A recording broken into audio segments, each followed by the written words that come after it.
Radio.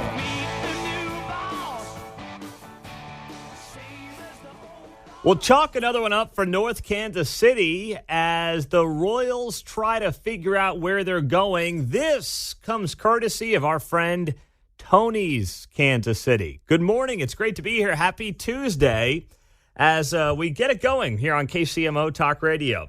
So the question has always been in Kansas City, well, who's funding the World Cup, right? Who's paying for the World Cup? And I'll explain how this ties into the Kansas City Royals here. Just give me a minute.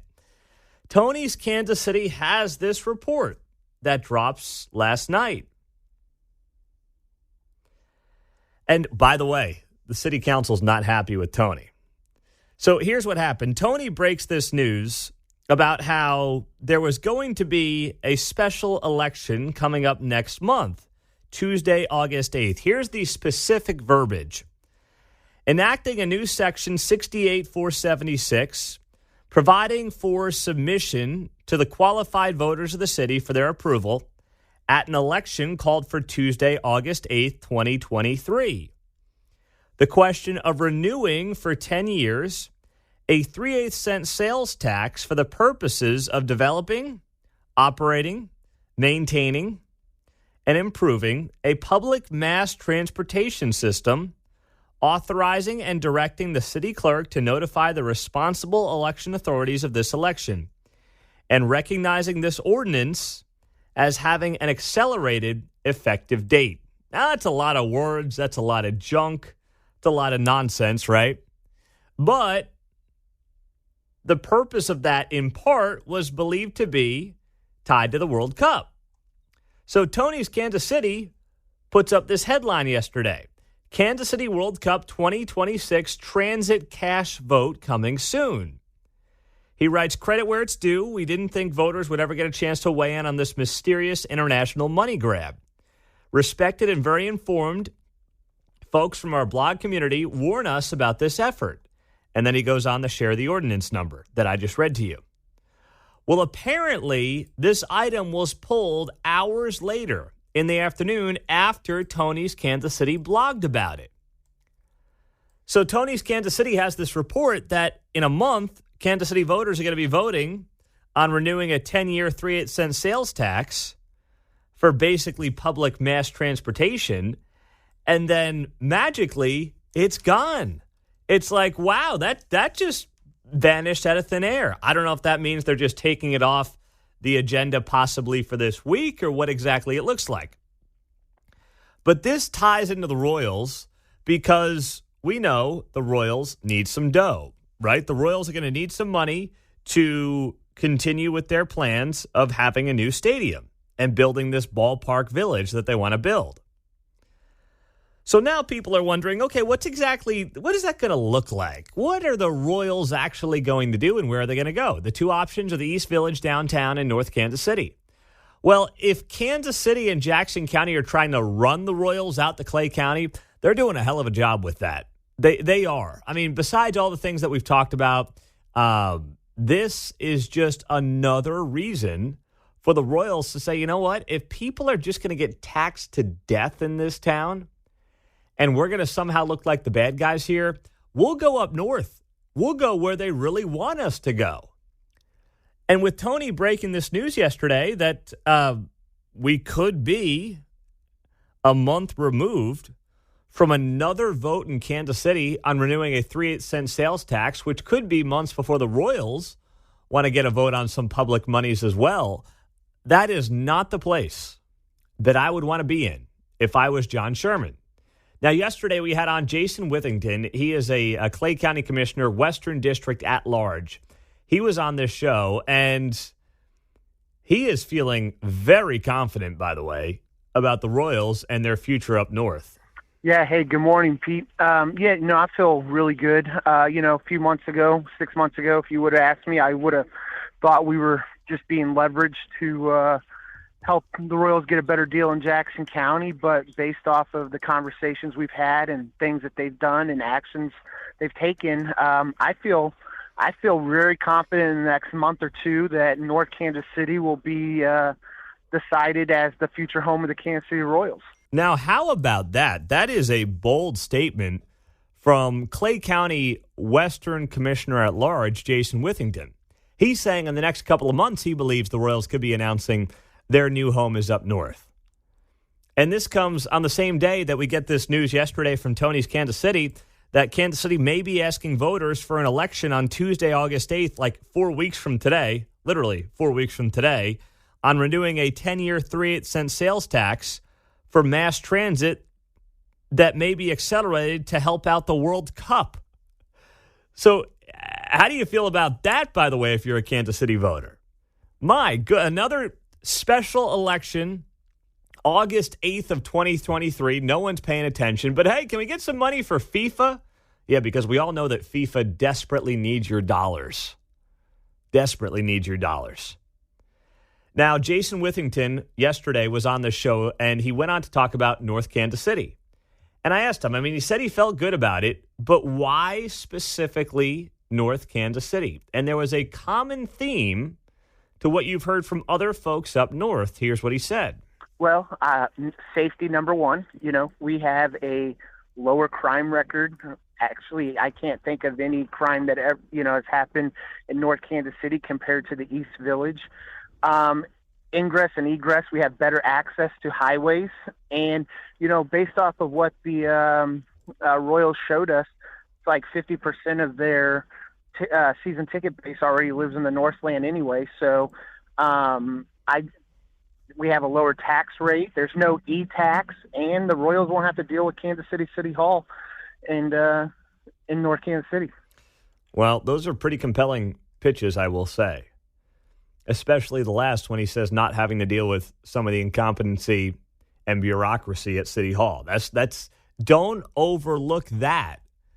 And then, of course, the safety thing was the first thing that gets mentioned. I know you can't say it. But I appreciate Jason saying it. I know you can't say the quiet part out loud, but we're 2-3 weeks removed from a guy getting murdered right where the new ballpark downtown is supposed to be. That can't make you feel good if you're John Sherman and you're looking at a $2 billion investment, right?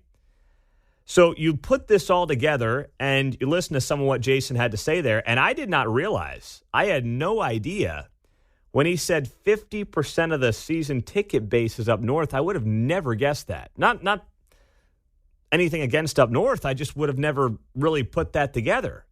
And when you think about that, and then you say, geez, it's one of the fastest growing parts of town. It's already got a large percentage of the ticket base for the Royals. It makes even more sense. And then last night, Tony's Kansas City breaks the story that the city could end up trying to renew another sales tax next year or next month for 3/8 cents. You're sitting here and you're saying to yourself, what more needs to happen to drive the Royals? They are going to be running to Clay County by the end of this month. My goodness. And I had somebody reach out to me last night who was very involved in this potential move for the Royals. And I'll just share with you what he told me. It was very simple. He just said, this potential tax that the city's considering renewing next month, this kills the Royals when you add more tax bleep on the ballot. And that is exactly right. It's like Kansas City's doing everything it can over the last few weeks to try to figure out how do we get rid of the Royals, which is obviously not what Mayor Q wants at all. 3 months ago, he was joking and laughing at North Kansas City. And now it seems like every move that is potentially getting made is driving the Royals further and further out of town. 913-408-7710. Well, on the sports front, did you see who they found yesterday? They tracked him down in California. Chiefsaholic. They found the alleged criminal himself. Woo! Yeah. The twists and the turns continue on this story, and we'll tell you about it coming up on KCMO. Well, they finally found him. Took him long enough.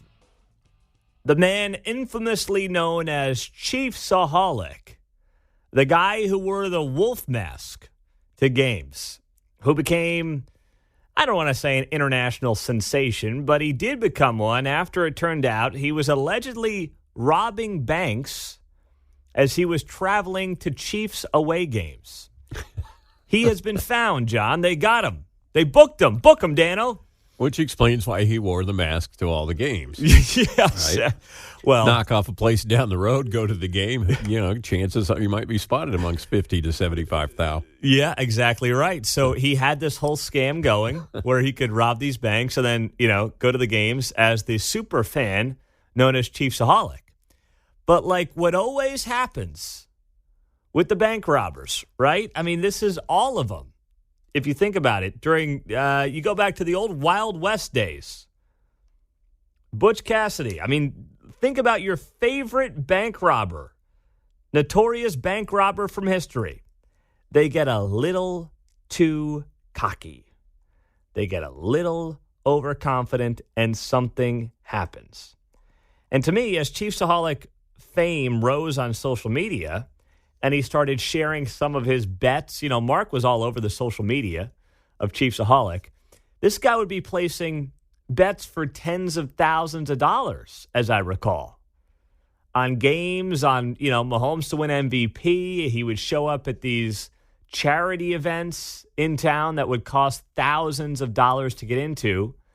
Suddenly his ego took over, and he wanted to be something bigger than what he was. And the bigger you become, and the more you say, look at me, the more people are going to look at you and wonder what the heck's going on there. So Chiefsaholic, as you recall, a few months back, apparently he was heading down to the Houston Texans road game. And he's going down to the Houston Texans road game. He never shows up. And the diehard Chiefs fans are like, wait, where's Chiefsaholic? Where is he? What happened to him? Well, it turned out he was robbing a bank outside of Tulsa, Oklahoma. So he gets busted for that. But then, of course, he's busted for that. And what did he end up doing? Well, he removes his ankle monitor. And he did not appear for his arraignment hearing. And he could not be located by authorities. He was then placed on the Greater Kansas City Crime Stoppers most wanted list. Well, 4 months later, prosecutors said Xavier Babadar, a.k.a. Chiefsaholic, was located in the Sacramento area. And a federal warrant was then issued for his arrest. Well, he was arrested in the last couple of days in Lincoln, California, a suburb of Sacramento, according to the U.S. Attorney's Office, Western District of Missouri, in an announcement that came down yesterday. So how about our law enforcement getting a hold of this goober? 28-year-old was charged with 1 count of bank theft and 1 count of transporting stolen property across state lines. He is suspected of robbing several banks across the Midwest from March of 2022 to December of 2022 and was charged in December after the arrest for a bank robbery in Tulsa County. He was later suspected of being involved in robberies in Nebraska, Iowa, Tennessee, Oklahoma, and Minnesota. And there's this map that Mark just shared with me here that shows all the spots that he allegedly stole money from and the amount of money that he allegedly stole money from in these spots. I mean, there's one in Des Moines, a community credit union, where last July he's alleged to have stole $303,000. Is that right? $303,000. Yeah, it's crazy. It looked like he hit up Clive, Iowa twice, which is a little town kind of in the middle of nowhere, Iowa, kind of suburb of Des Moines a little bit. Okay. So he liked going through Iowa. It looks like loves Iowa. Hey, Iowa, start taking care of your bank security up there. Jeez. I was just looking at the Chiefs' schedule from last year. He hit up this Apple Valley, Minnesota place on November 29th, and they had just had a home game against the Rams a couple of days before. Really? So that was just a random, let's drive. Maybe he has family in Iowa. Maybe he's going up there, or, Minnesota. Maybe he's going up there for Thanksgiving. I don't know. My goodness. I thought it was cool of him as the super fan that he put all of his money in a clear bag there, the stadium bag. So it was clear to make sure. Oh, gosh. This guy, man, this is going to be a hell of a Netflix documentary there one you day. Go. That's what I'm fired up for. Forget Tiger King now. Yeah, jeez, that's a thing of the past. If you enjoyed Tiger King, tune in for. Just wait for Chiefsaholic behind the scenes. Following his arrest, FBI investigators found Babadar purchased and redeemed more than $1 million in chips from casinos in Missouri, Kansas, and Illinois between April and December of last year. So that, they haven't, and I haven't seen a good article explaining why he would be buying chips at casinos and what the value of that would end up being. I mean, if it was some kind of money laundering scheme or some way to protect or wash out the money, I don't know. There's got to be someone in the banking industry in this audience. He's diversifying his portfolio. Yeah, maybe. I mean, that makes as much sense as anything. But there's got to be some reason that he was going to casinos and purchasing and redeeming more than $1 million in chips. It's not like he was going there and blowing through $1 million. It says purchasing and redeeming $1 million in chips. So this whole thing, here's the thing, and this is so true with many of these people. If they just put their talents to use in a positive way, they're usually really smart. But they do things to try to scam and game the system or break the law. And that's how you end up with these 28-year-old guys allegedly robbing multiple banks. And then on top of that, facing decades in prison. It's just quick money laundering, right? You can't spend the bills you stole, right? They may be tracked or traced or what have you. So you go to the casino instead of a bank. You put it in. They give you back some cash, but it's not going to be the ones you got back typically, right? That's a good point. Where'd you get that money? I got it at the casino. Yeah, that's a good point. They can't track the actual dollars. Only bad thing is they don't have a drive-up window at the casino. Other than that. And you probably can't wear your werewolf mask in there. Outside of that, it's a great gig. Looks like after he took the money from Minnesota and Iowa on back-to-back days, the next game was an away game at the Bengals in Cincinnati. So I'm going to have to see if he was at that game. I'm going to look that up. You look that up, Mark. You do the research for us. Welcome back, by the way, after a few days away. It is good to be here with you on KCMO. Hey, don't forget about Tirade Tuesday at 8:30 this morning. Last Tuesday was July 4th, so this is 2 weeks in the making for a Tirade Tuesday. And I think we'll have something good for you because Jackson County did something with the statues we'll tell you about next. Well, there's nothing going on in Jackson County, right? No, there's nothing going on in Jackson County. So let's make sure the legislature continues to take steps to remove 2 statues of Andrew Jackson because that is definitely a good use of time. That makes a lot of sense. County legislators voted 7-1 in favor of a resolution to hire a company to remove and store 2 statues of former President Andrew Jackson from outside the county courthouse in Kansas City and Independence. Any damages caused during the removal will be repaired. Now, this was introduced by a new legislator, Manny Abarca. Manny has been on this show before. He was actually on this show last month, and he's done a good job on the assessment issues that has plagued Jackson County. He's done a good job on that. I'll give him that much. But he is a guy who believes that Andrew Jackson's statues are somehow worthy of being removed, despite the fact that back in November of 2020, you, the Jackson County voter, ended up voting on this. And you voted to keep the Jackson County statues outside the 2 courthouses. You voted on this less than 3 years ago. And now this big push from Manny Abarca, who I believe is somebody who wants to run for higher office, and he's trying to make a name for himself, and he's going to be the woke statue man. I'm the guy who led the effort to get rid of Andrew Jackson statues. We are getting rid of racism, 1 statue removal at a time in this county. I just think that's who Manny is, and I think Manny is a savvy political operative who believes that this is a way for him to stand out in the political landscape in this town. I'll give him this, he's done a very good job getting himself local media coverage off of this and off of the assessment issue. He will talk to anybody, which I appreciate. He's come on this show. And here's what he said last month when I asked him. When this first came out that he was proposing to remove Andrew Jackson statues, I asked him the very obvious question, hey, this was decided on by the voters, so what are you doing here? I think that's a reality of the American historical understanding of politics. The masses can make decisions, and legislatively folks go back and modify that history for the best interest of more people, or at least for the interest of people. And so in this situation, taking that into consideration here and the realities there, it is incumbent upon me to go out and do some education as to why this is so bad.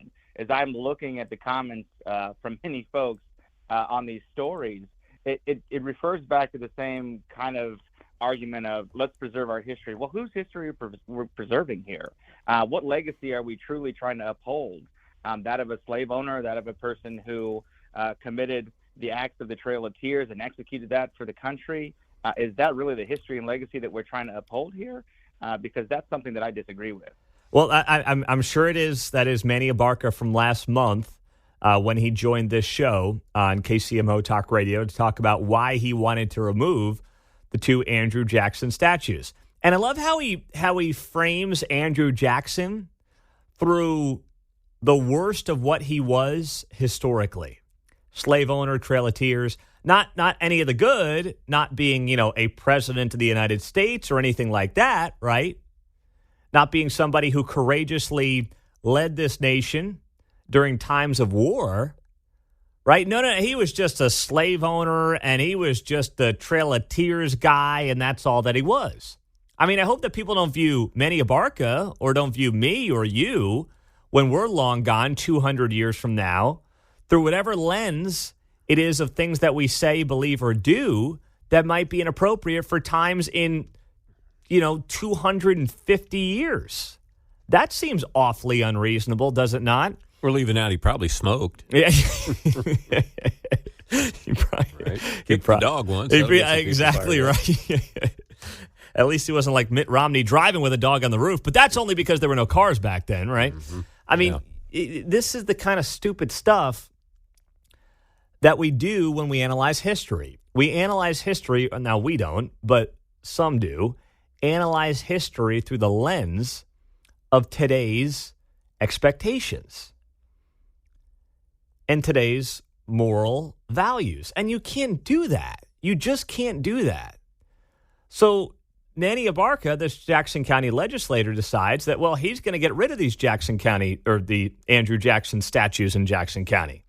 And yesterday, in a 7-1 vote, the county legislators decided to hire a company to remove and store two statues of Andrew Jackson. Now, I'm not suggesting there should be protests or anything like that around this, but it is one of those things that makes you wonder why your county legislators are so intent on doing something like this. Well, it's all virtue signaling. If they don't vote for it, by the way, what happens? Well, oh boy, you're sympathetic to a slave owner. You see, that's the kind of game that they play. It's a nuanced conversation to be like, no, I wouldn't remove the Andrew Jackson statues because I don't want to live through 1984. I don't want to live the real life version of the Orwell novel. I'm not interested in that. And if you just simply get rid of statues or cancel people or whatever it might be because of bad things they did 200 years ago, well, that is never going to end. And it's not a way to run a decent society. You can have a statue of Andrew Jackson, and what do? They put up the plaque, right? A couple of years ago, they put up the plaque that explained the good, the bad, the ugly, and the complicated from Andrew Jackson's life and from his history through today's lens. Whatever, that's fine.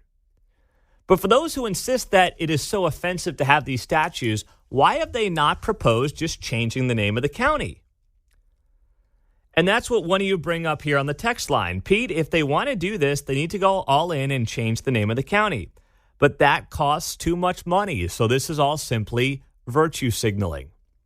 It would seem to me if you're somebody who is very offended by the name Andrew Jackson, you are far more likely to use that name in everyday conversation and be offended by it there than you are possibly seeing one of two statues outside a couple of courthouses in KCMO and Independence. So why don't they propose that? Why don't they just change the name of the county? Oh, because like that costs real money. and there's real consequences. And they don't want to do that. They know that that is a bridge too far in terms of what they can realistically do and what it would cost and the headaches that would be involved. So they get to do this, and they get to claim victory and look like woke heroes. And that's all this is. It is one big dog and pony show. Text line 913-408-7710 is how you join us on KCMO Talk Radio, 710 a.m. and 103.7 FM. Pete, the word I keep coming back to is opportunist. Yes, very much so. And I did ask Manny Abarca, in case you missed it, last month. I did ask him when he was on the show about this. I said, hey, the voters decided. And aren't you being a little hypocritical here as well? A little hypocritical because the same people that say, boy, the Missouri legislature does not listen to the people. Listen to the people. Here was our back and forth on that. But it's wrong, and you note that those things are wrong, so why is what you're doing not wrong? Sure, because what folks are trying to protect here is the slave owner and someone who committed genocide in the United States. See, that's what he's boiled Andrew Jackson down to. That's all he is to Manny Abarca, a slave owner. That's it. I mean, that's all he views him through, the prism of. He's a slave. There's nothing else. There's nothing else to him. He's just a slave owner. Tell me again who's rewriting history. Like, I'm not sitting here losing sleep over Andrew Jackson per se, but I do think history and the facts of history and the entire picture is important. And to simply sit there and say, well, Andrew Jackson, as if the statues of Andrew Jackson and naming the county after Andrew Jackson is doing it because he was a slaveholder, not because he was a president, not because he led this country in times of war, but he was only named for this county, and he only has statues because he was a slave owner. And that's just not true. That's not being intellectually honest. But I've long since believed that intellectual honesty is going to be a part of conversation when you talk about statue removals. 913-408-7710. And by the way, more importantly, if you're a Jackson County property owner right now, and you know the debacle that these tax assessments have been, and you've got your legislature voting on removing statues, how does that make you feel this morning? We've got an outlet for you. It's Tirade Tuesday. Tirade Tuesday. Coming up, 8:30. Don't miss it. I'm not happy about my tax dollars at work about that and other things. All right. Yeah. John's putting out the teaser at 6:45.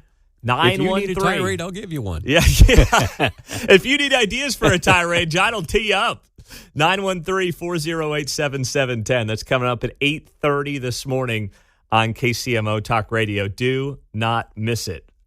Oh, gosh. Well, the president and the administration is putting those in student loan debt in serious danger with this latest scam. We'll tell you about that and get to your calls. Coming up, Pete Mundo on KCMO. Oh, you guys are funny on the text line this morning. Not even 7 o'clock, and well done. After Jackson County votes yesterday 7-1 to remove the Andrew Jackson statues outside the courthouses. This is on the text line. Pete, I got a simple solution for you here. Put up a statue of Michael Jackson downtown and one of Jesse Jackson over in Independence. That's now, I think that I think Samuel L. Jackson's getting a raw deal on that. You're going to give Michael and Jesse the statues. You're not going to give Samuel? I mean, geez, come on, man. That doesn't seem fair. Heck, I'd give Janet the statue before either of those two. But, I get your point. That's pretty good. Pete, when it comes to statue removals in this county, how about taking down the Frank White statue over the property tax debacle? Now we're talking. Now you got something going there. Sign me up for that. Let's go. Woo! All right. So, unbelievable stuff. Something tells me we'll have some good Tirade Tuesdays today at 8:30 on KCMO. Do not miss that. And this could be its own tirade, this next topic. So we know that the Supreme Court decided a couple of weeks ago that the president's unconstitutional student loan bailout scam could not move forward. When this thing came out last summer, it was on my birthday, August 24th. Never forget it. Joe Biden says, I'm going to bail out $500 billion in student loans. And everyone's like, what? What? And obviously, it takes some time, gets to the Supreme Court, and the Supreme Court's like, nah, you can't do that. Sorry, can't do it. So now they got to come up with a new scam. They got to figure out what they can do to scam young people into voting for them next year, which is what the move was last year when it came out in August of 22. So here's what they're looking at doing. They're looking at ramping up repayment plans. So for the better part of 3+ years now, you've been able to basically pause your student loan payments. It was in the name of COVID. Maybe that made sense for 3, 4, 5 months, although nobody had their mortgage payments postponed. Nobody had their car payments postponed. So why we did that with student loans, I'll never understand. But we did it. And now here we are 3.5 years later, and we're still having to deal with this.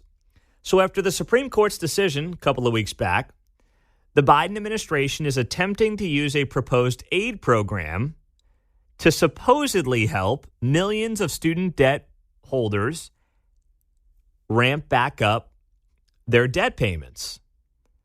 Here's what they're doing. Biden's on-ramp repayment plan, writes The Hill, allows borrowers in financial distress to delay payments from October of 2023, this year when it's supposed to start, to September of 2024 without the threat of default or credit score decline. So you might be thinking, hey, that's great. I'm in air quotes, financial distress. And here I can delay my payments another year, basically, without the threat of default or credit score decline. But, here's the catch. Unlike the current pause on student loans, interest is still going to accrue on these loans. And it will give borrowers a steeper hill to climb when they begin their payments again. So how much money are we looking at here? Well, for a borrower in $30,000 in debt, if you were to make no payments for the next year, they start back up in October. If you say, hey, I don't want to start these payments until next September of 2024, the interest that accrues over that 11 months would lead to an extra $1,500 on your total. So if you decide I want to take advantage of this, postponing my payments for another year, you're going to end up with, in this example, instead of $30,000 in debt, $31,500 in debt. The administration, if they want to be honest with people, they've got to make this incredibly clear because this is wildly unfair and most people aren't going to realize what's going on here. They're going to know that, hey, I owe $30,000, let's say, in student loan debt. I'll kick the can down the road again because nobody wants to pay back their debts, and maybe eventually the government will bail me out of it. So I'm going to wait another year. Well, now, in a year from now, you're going to have $31,500 in student loan debts because the interest is going to start accruing again. That has not happened over the last 3 years with the pause in payments due to COVID-19. So this is the scam of all scams, potentially, where the people in charge are going to tell you, hey, I know the Supreme Court acted irrationally, they'll say, even though it's completely constitutional what the Supreme Court ruled. A president cannot decide to spend $500 billion without congressional approval to just bail out student loan debt.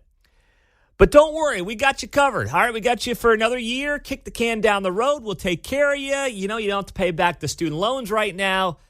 And there's a lot of people who are not going to read the fine print and will say, oh, thank you so much there, Joe. I so appreciate it. Boom, boom, boom. And the reality is the interest will be accruing. And the amount of money that you owe for your student loans will be higher in a year than they are today. And they're not going to say that. They're not going to brag about that. They're not going to mention that because that's not good for them politically. But it's going to screw millions of people who are not going to realize what's actually potentially happening here. Which is that, yes, maybe they'll allow you to delay it for one more year, but you are going to owe more money as a result. The best thing to do, and it's always been the case, the best thing to do is just to pay back these stupid loans and stop waiting for the government to bail you out. And if the government wants to listen to anybody, listen to our guy Dave Ramsey with one of the all-time great rants on the student loan debacle. So what about the guy who takes out student loans next week? What are you going to do to help him?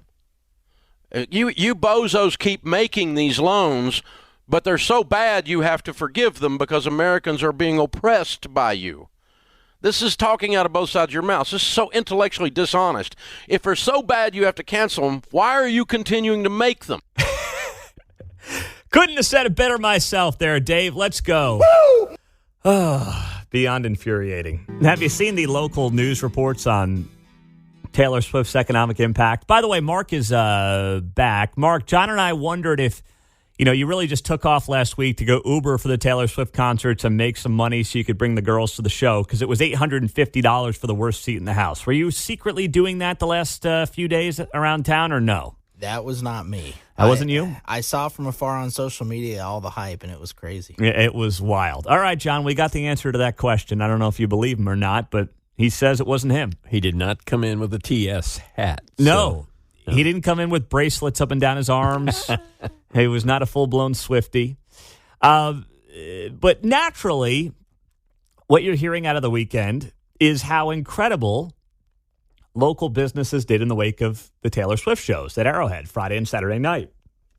And we said yesterday this was going to happen. We talked about it right here on the show. Here's Channel 9 KMBC highlighting one local business and talking about how great it was and comparing it to the NFL draft. And this is, let's just play it. Then we'll get to the analysis after the fact. It's just really nice to be able to be a part of that. It's the Monday after, and only 5 Taylor Swift-themed cupcakes remain in the display case at Eclairs on the Independence Square. It lets our creativity flow, and that's what Taylor's all about. Aaron says Taylor Swift fans really showed up this last weekend, not only in bringing in business dollars, but in Swiftie fun as well. And everyone was dressed to the nines, their friendship bracelets. Aaron says Swiftie business was good. In fact, she says it was even better than the draft. I think bigger than the draft because they're different groups of people. 80,000 people here 2 days in a row to see one person. She adds, it was a 2-day event. It wasn't just a one shot and you're done. People built up to this. They pre-ordered items. And she says they were prepared this time for huge crowds and coming up with a drive-through service for their next big cookie-themed celebration, Harry Potter's birthday in late July. Aaron says her business is pretty much expected to come up with themed cookies and treats for every big event, and she says the Taylor Swift event did not disappoint. Our community is asking for it, and they have come to expect it. On the Square in Independence, Alan Shope, KMBC 9 News. All right, that's Channel 9 on this report. Now, is it surprising to you that a cupcake store would do better during a Taylor Swift concert weekend than an NFL draft weekend? Of course not. Of course, once again, the Taylor Swift cupcake craze has obviously been on full display. It's gotten a lot of attention. You've had people making cookies and cupcakes and the whole thing for Taylor Swift shows. Naturally, I would say that kind of a store is going to have a better couple of days than they'll have during the NFL draft. When a bunch of meatheads are not coming to town to watch their NFL team pick a player in the first round, second round, third round, fourth round, they're not coming here to get cupcakes for their favorite team. You don't have a bunch of dudes making it a boys' trip coming out from Cincinnati to cheer on the Bengals and order cupcakes on the side. They're not interested in doing that. I can tell you that. That's just pretty much common sense. And you wouldn't be able to bring it to the event anyway. Well, that's true as well. Yeah, you're not going to, all right, boys, let's get our cupcakes before we go tailgate the NFL draft. It's like, who invited this wimp, for lack of a better word? So this is a great example of how after the NFL draft, what happened? You had media hearing from every whiny store owner who sold sundresses, who insisted that, we didn't have a great NFL draft. Yeah, because you're selling sundresses. Yet post-Taylor Swift, they didn't go to the local gun shop to see if they had a great weekend, because of course they probably didn't. But instead, after the Taylor Swift concerts, they highlight how happy everybody is and how great everything is and how, we sold all these cupcakes and I can't believe it. This was better than the NFL draft. Why is it that after the Taylor Swift concerts, they talk about how great the economic impact was? They specifically find cupcake shops and independents to talk about how great the weekend was compared to the NFL draft. Yet after the NFL draft, instead of also highlighting maybe how great the weekend was for certain outlets, they talk about how terrible the weekend was, apparently, for retailers who sell things that people that go to the NFL draft have zero interest in. Why might they do that? Why might they take that approach? I don't want to be overly pessimistic here, but I can't help but wonder if it has something to do with a negative connotation. Even though this town insists and the media in this town insists they love the Chiefs, do they really love the NFL? Or do they just know that it's their meal ticket, so they have to cover it for the most part in a positive light? Just something to consider as we have the conversation on a Tuesday morning. But of course, cupcake shops are going to do great. By the way, wherever Taylor Swift is going next, the cupcake shops in that town will do great as well. There's nothing unique about it. But it's so predictable in how the media covered this thing over the last couple of days. None of it shocks me at all. All Taylor, all the time. Nothing could go wrong. Nothing was bad. It was all perfect. And by the way, it was a great weekend. I'm not knocking the economic impact. I talked to, I was actually with our buddy Jasper yesterday. He said he had the best 2 days ever in the restaurant's history, Friday and Saturday. So I think it's awesome. I'm just pointing out that no matter what the event is, there will be some winners and there will be some losers, depending on who the event caters to, and no pun intended, and who the event is meant for, and who the actual customer of the events are. That's it. Everybody can't win. I know that's a socialist wet dream, but everybody can't win. Tirade Tuesday is 15 minutes away. Start thinking about those on a Tuesday morning here on KCMO Talk Radio. So Bud Light probably was not shooting off too many Independence Day fireworks this year. Bud Light took another nosedive in the numbers department. A staggering 28.5% plunge for the week ending July 1st. Woo! That is slightly up from the 27.9% decline the week prior. These are horrible numbers. For a period of time since the whole Bud Light controversy started in early April, they were getting hit and dinged 20, 22, 23, 24, 25%. Now, they're seeing declines of nearly 30% with no end in sight. It's not even holding steady. It's getting worse. Now, we haven't seen the July 4th week numbers yet. When they were offering $15 rebates, they were basically giving the thing away. But we'll find out next week what the July 4th weekend numbers look like. But there are more storm clouds on the horizon, I will add, for Bud Light. Because now you are seeing Budweiser trends and Michelob Ultra trends and Busch Light trends also going in the wrong direction. And that is very much problematic.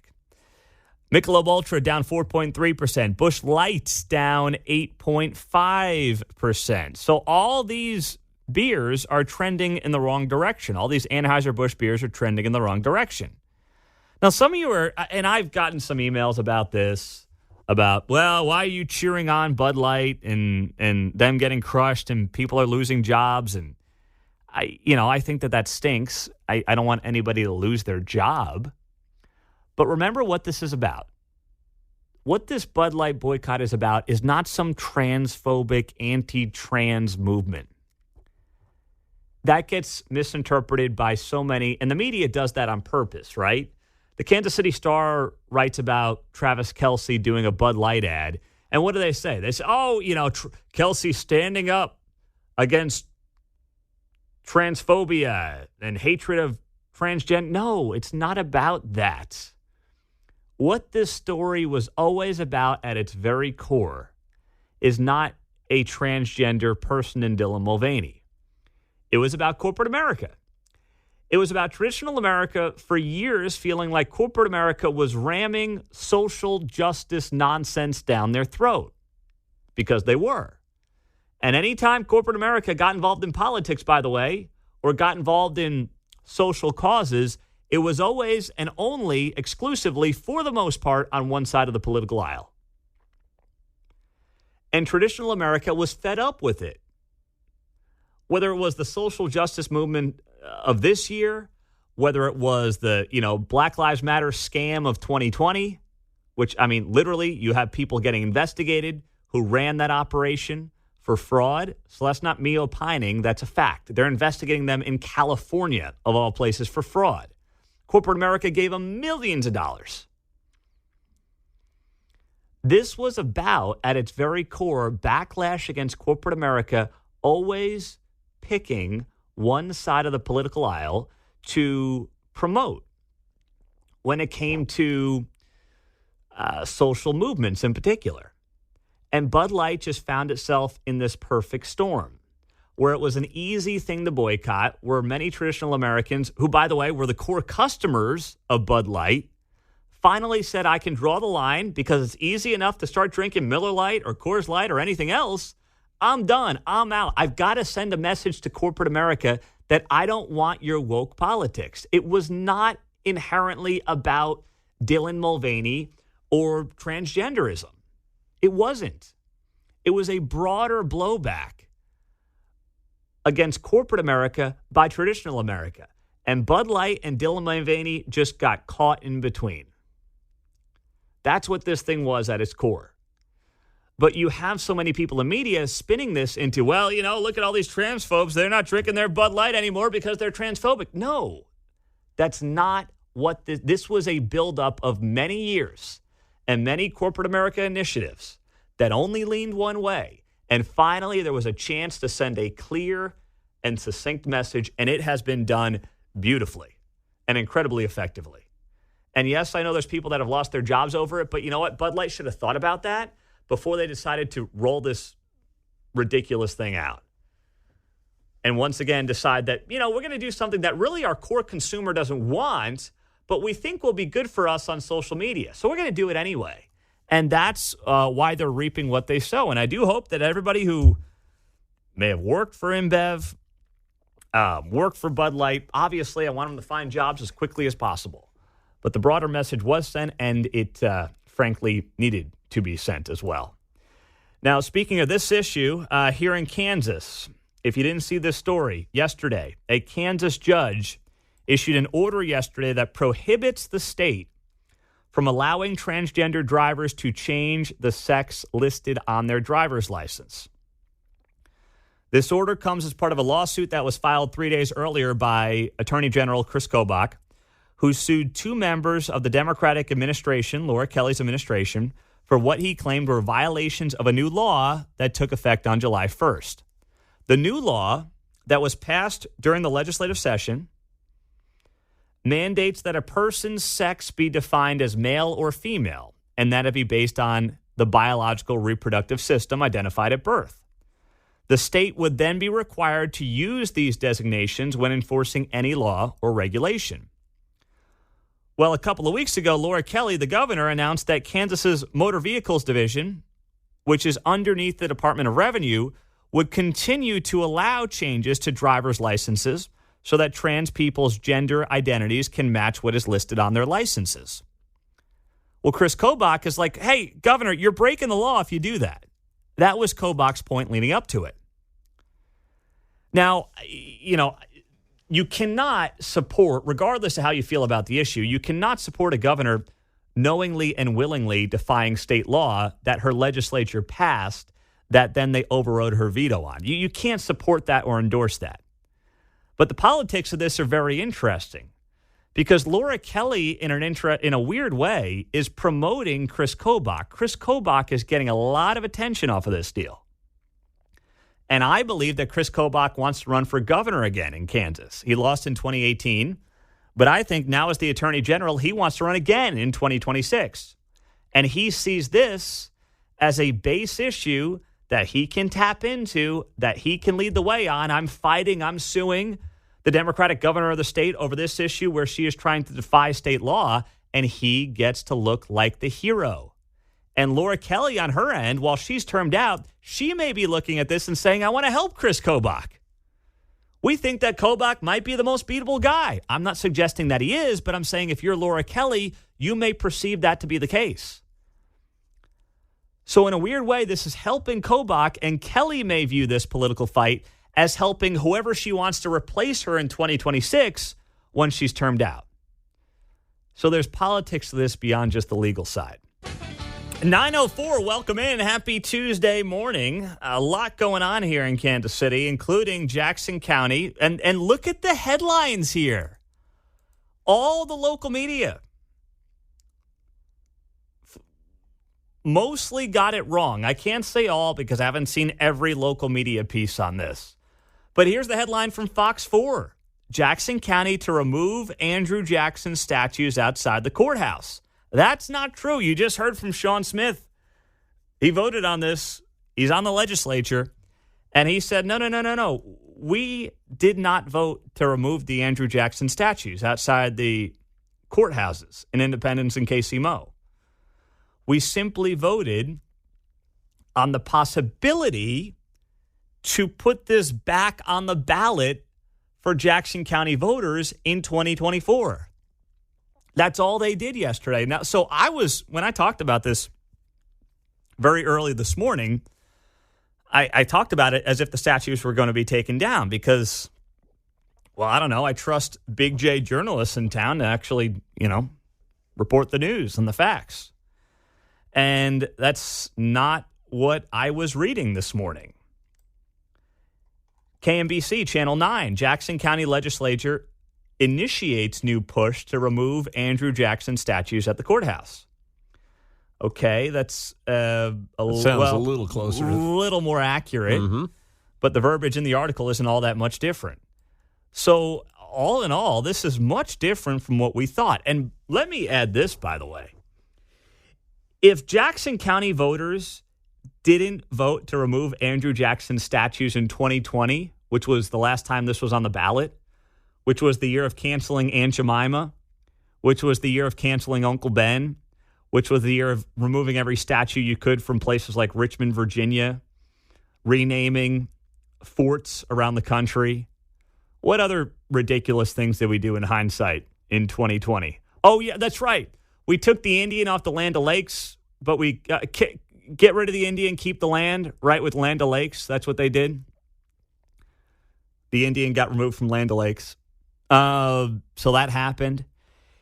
If there was ever a time in American history when people would get suckered to vote for something as ridiculous as removing statues, it would have been 2020. And Jackson County voters didn't do it. So they can put it on the ballot again in 24, and I guarantee you the same thing's going to happen. People are going to vote to keep the statues. And they're not going to vote to keep the statues because they love slavery and the Trail of Tears and all these things that were the bad parts of Andrew Jackson's legacy. No, they're going to vote to likely keep it because they don't believe in removing history and canceling history and judging people through a modern-day lens from 200 years ago.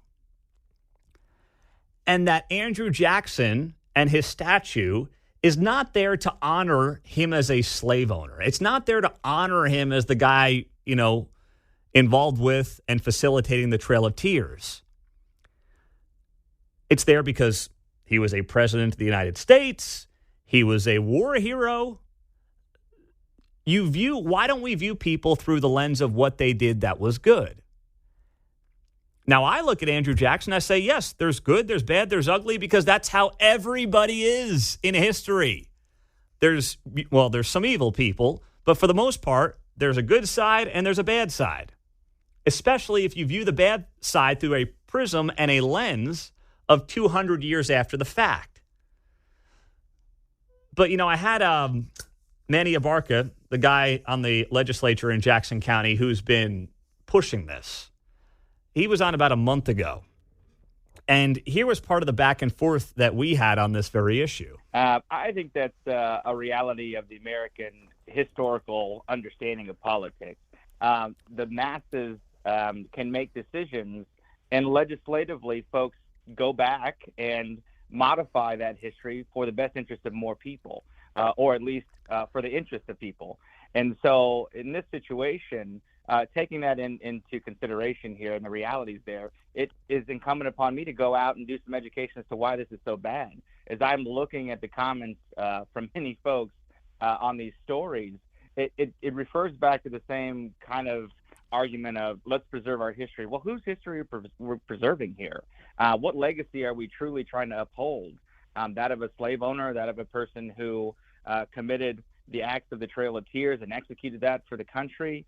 Is that really the history and legacy that we're trying to uphold here?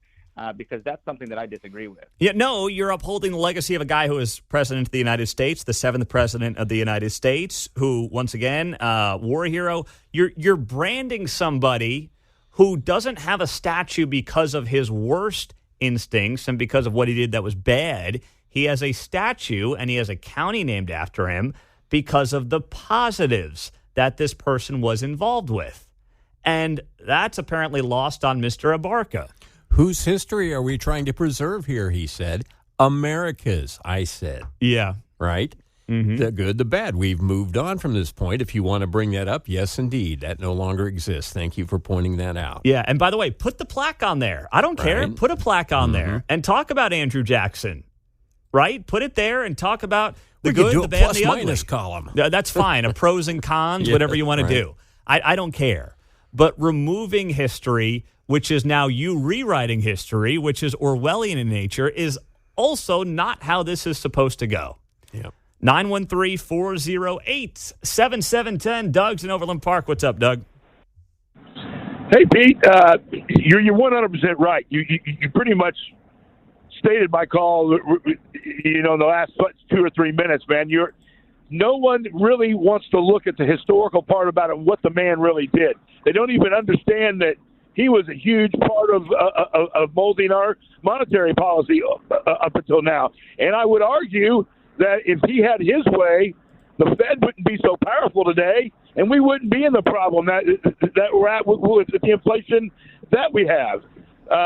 He gave his life as service to his country, all the way from the Battle of New Orleans to as a child growing up to President of the United States. People need to understand what that man really meant to this country and really look at it. And I think less than 2% of the population really knows the history of the whole thing. Well, I bet you it's less than that. But outstanding point there, Doug. I guarantee you it's less. I mean, Andrew Jackson, most people think about the War of 1812 and his military service and the Battle of New Orleans and some of the things you just mentioned there, Doug.